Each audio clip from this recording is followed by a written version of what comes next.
स्वागत है आपका आपके अपने यूट्यूब चैनल वेक्टेमी में। और उम्मीद करता हूं कि आप सभी लोग अच्छे होंगे, अच्छे से पढ़ाई कर रहे होंगे। जैसा कि आप जानते हैं कि आपके बोर्ड्स बहुत नज़दीक आने वाले हैं। बोर्ड ने अपना टेंटेटिव जो डेट शीट है सीबीएसई बोर्ड ने वो रिलीज़ कर दिया है, ठीक है, जिसके अकॉर्डिंग पेपर की कुछ टाइमिंग्स दी गई हैं। लेकिन आपको बहुत ज़्यादा वरी करने की ज़रूरत नहीं है। अभी हमारे पास सफिशिएंट टाइम है जिसमें हम आराम से अपने बोर्ड्स की तैयारी कर सकते हैं। ओके, तो चलिए आज स्टार्ट करते हैं क्लास 12 के फिजिक्स का 9th लेक्चर, जिसमें हम देखेंगे गॉस थ्योरम के बारे में। गॉस थ्योरम क्या होता है, इसके एप्लीकेशंस क्या क्या होते हैं। और वैसे भी मैंने आपको बहुत पहले बताया था कि गॉस थ्योरम इस चैप्टर का the most important topic ever है, बिकॉज ये बोर्ड में लगभग हर साल रिपीट होने वाला क्वेश्चन है। बस इसके वर्जन्स बदले जाते हैं बट क्वेश्चंस इसी से रिलेटेड होते हैं, गॉस थ्योरम से रिलेटेड। ओके, तो चलिए शुरू करते हैं और समझते हैं कि गॉस थ्योरम होता क्या है। तो देखिए, मान लो आपके पास एक चार्ज है प्लस क्यू, ठीक है। क्या इस चार्ज का अपना एक इलेक्ट्रिक फील्ड होगा? मैंने आपको जब इलेक्ट्रिक फील्ड बताया था तो मैंने बताया था कि इलेक्ट्रिक फील्ड चार्जेस से आउटवर्ड्स होते हैं कुछ ऐसे, और चूंकि ये प्लस चार्ज है तो आउटवर्ड होगा बाहर की तरफ, और कुछ इस तरीके से होगा, ठीक है। अच्छा, क्या ये केवल, आपको ये ध्यान देना है कि क्या ये केवल इसी प्लेन में होगा जिस प्लेन में मैंने बनाया है? नहीं, ऐसा तो नहीं है। चार्जेस से इलेक्ट्रिक फील्ड लाइंस तो हर डायरेक्शन में निकलेंगी, हर एक प्लेन में निकलेंगी, यानी कि 3D एक्सिस में निकलेंगी। तो इस केस में जो चार्जेस है, जो चार्ज है उसकी वजह से फील्ड हर डायरेक्शन में है, और हर डायरेक्शन में होने की वजह से लेट्स से कि अगर मैं एज्यूम करूं कि एक प्रॉपर डिस्टेंस पे मैंने एक सरफेस ले लिया है कुछ ऐसा, ठीक है, और इस सरफेस को मैंने क्लोज कर दिया, ठीक है। इस सरफेस को हम कहते हैं गॉसियन सरफेस। एक्चुअली मैं आपको गॉस लॉ समझाने वाला हूं, तो आपको ये भी समझना होगा कि गॉसियन सरफेस हम किसे कहते हैं। तो गॉसियन सरफेस जनरली वो सरफेस होता है जिसके अंदर कोई चार्ज इंक्लोज हो और हम वहां पे गॉस लॉ को अप्लाई कर सके, गॉस थ्योरम को अप्लाई कर सके, ठीक है। तो गॉस थ्योरम में गॉस ने ये बताया था कि अगर हमारे पास कोई क्लोज्ड सरफेस हो तो उस क्लोज्ड सरफेस से इलेक्ट्रिक फ्लक्स कितना इमर्ज होगा, कितना निकलेगा, इसके बारे में जानकारी किसने दी थी? गॉस थ्योरम ने। और ये एक तरीके की बहुत बेहतरीन मैथमेटिकल कॉन्सेप्ट था जिसने इलेक्ट्रिक फ्लक्स के अमाउंट को समझाया था, ठीक है। तो गॉस ने ये बोला था कि जो इलेक्ट्रिक फ्लक्स की नेट क्वांटिटी होगी वो बराबर होगी 1/ε0 times the charge enclosed by the surface. जैसा कि आप डायग्राम में देख पा रहे होंगे कि ये जो चार्ज है और ये चार्ज जो है इस सरफेस के अंदर है, इंक्लोज है।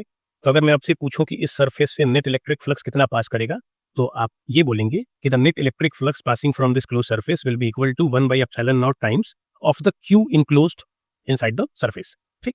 इन शॉर्ट हम इसको आप यहाँ पे देख सकते हैं, हम कह सकते हैं phi e is equal to Q enclose upon में ε0, ठीक। अच्छा, अब इसमें एक चीज और लिखा है मैंने, अब ये क्या है ये भी आपको समझना होगा। तो देखिए, फ्लक्स को मैंने समझाया था कि फ्लक्स को हम ई वेक्टर डॉट ए वेक्टर भी कहते हैं। इलेक्ट्रिक फ्लक्स होता है इलेक्ट्रिक फील्ड का और एरिया वेक्टर का स्केलर प्रोडक्ट, ठीक है। तो अगर लेट्स से सपोज करो कि मैं एक छोटे अमाउंट के लिए, केवल इतने से अमाउंट के लिए अगर मेरा एरिया डी वेक्टर होता और मैं इस पूरे एरिया को इंटीग्रेट कर देता, जोड़ देता, तो क्या मुझे टोटल सरफेस मिल जाएगा? इसका मतलब टोटल सरफेस से हमारा इलेक्ट्रिक फ्लक्स मिल जाएगा।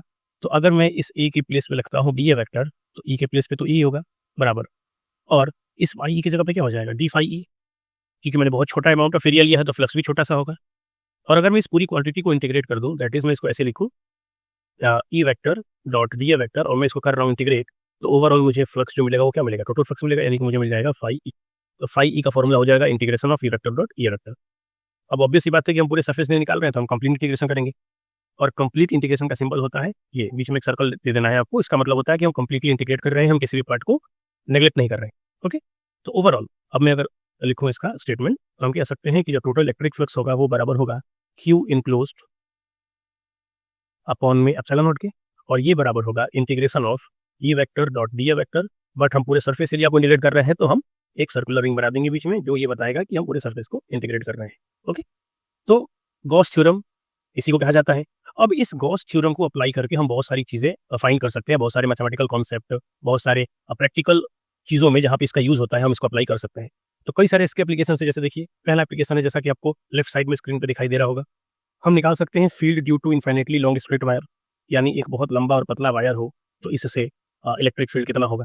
फिर हम कैलकुलेट कर सकते हैं field due to infinite plane sheet of charge.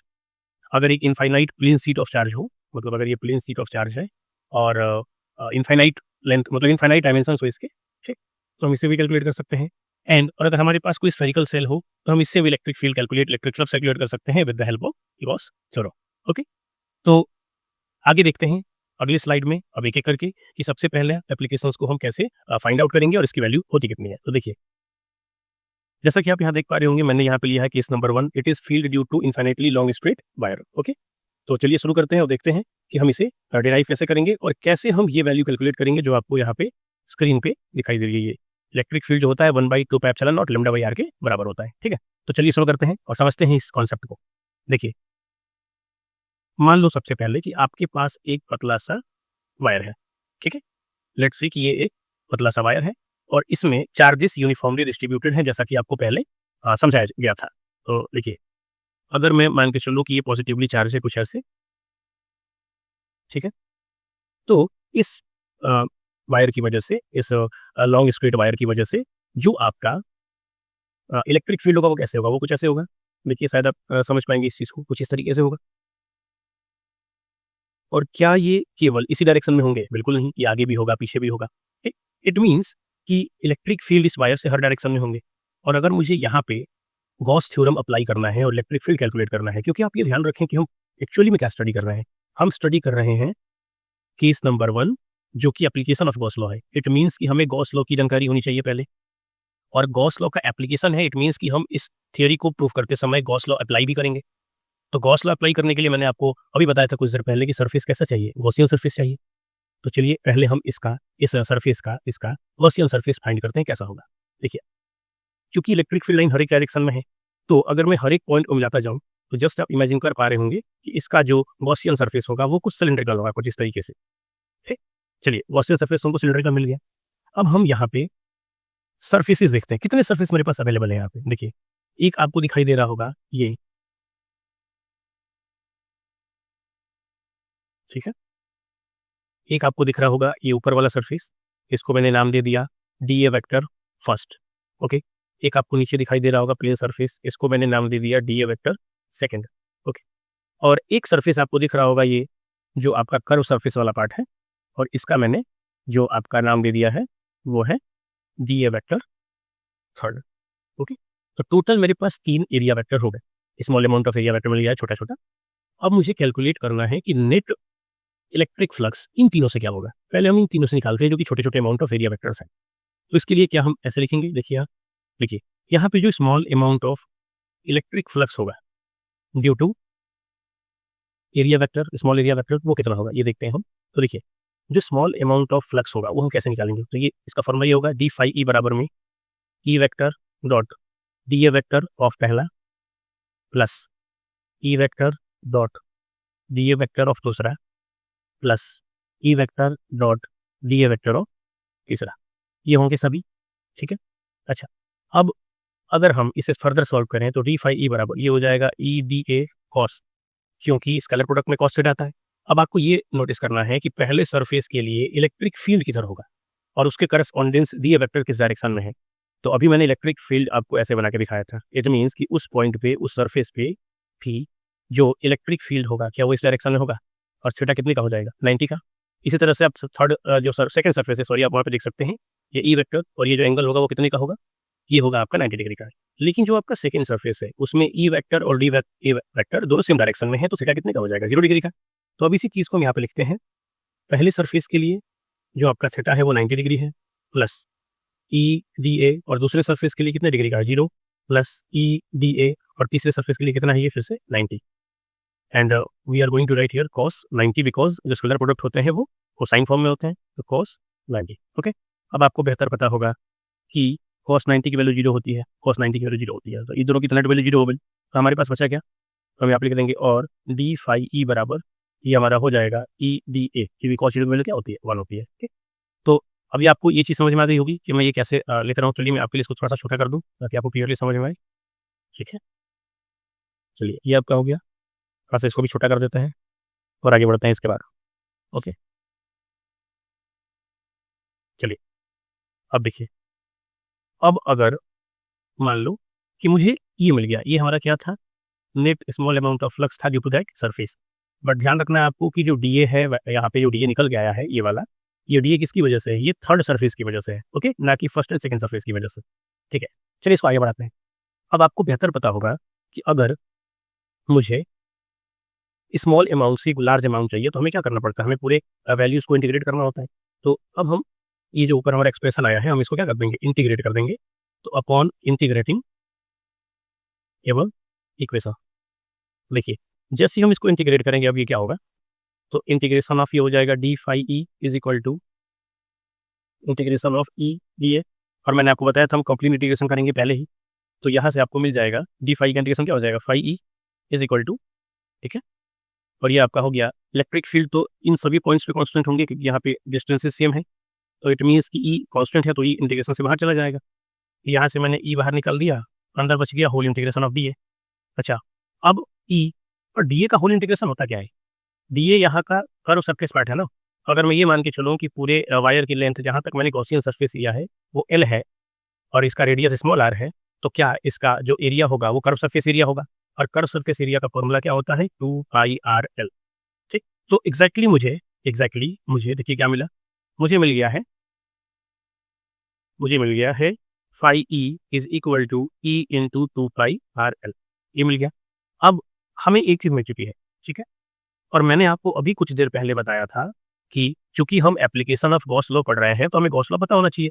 तो सिंस एग्जैक्टली गॉस लॉ या फिर गॉस थ्योरम होता क्या है, देखिए मैंने बताया था आपको पहले ही कि फाई ई जो बराबर होगा वो चार्ज इंक्लोज्ड अपॉन में एप्सिलॉन नॉट के बराबर होगा, ठीक है।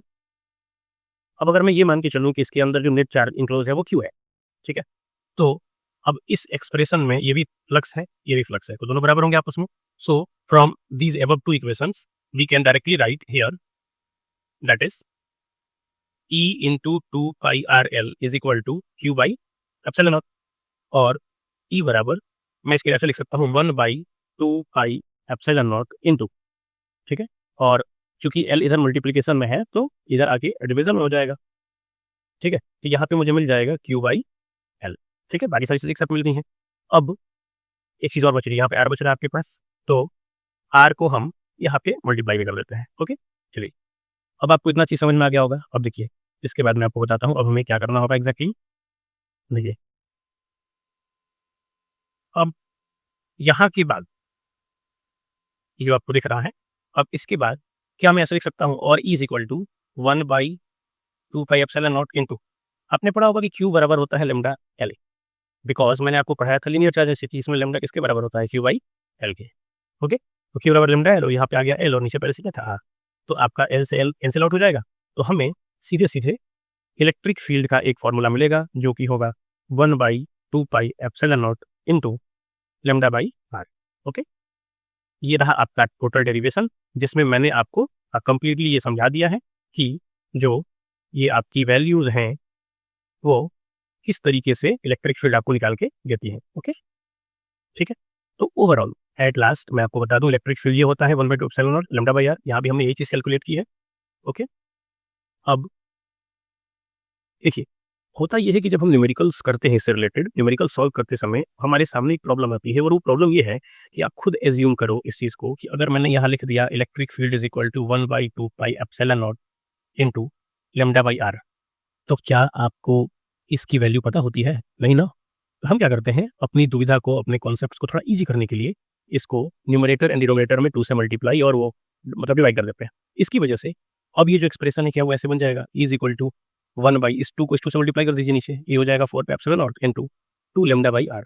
अब आपको बेहतर पता होगा कि ये फॉर्मूला पहले से अगर यूज़ करेंगे तो इसमें फायदा ये है कि आपको इसकी वैल्यू पहले से पता होगी, और इसकी वैल्यू कितनी होती है 9 × 10⁹ ओके।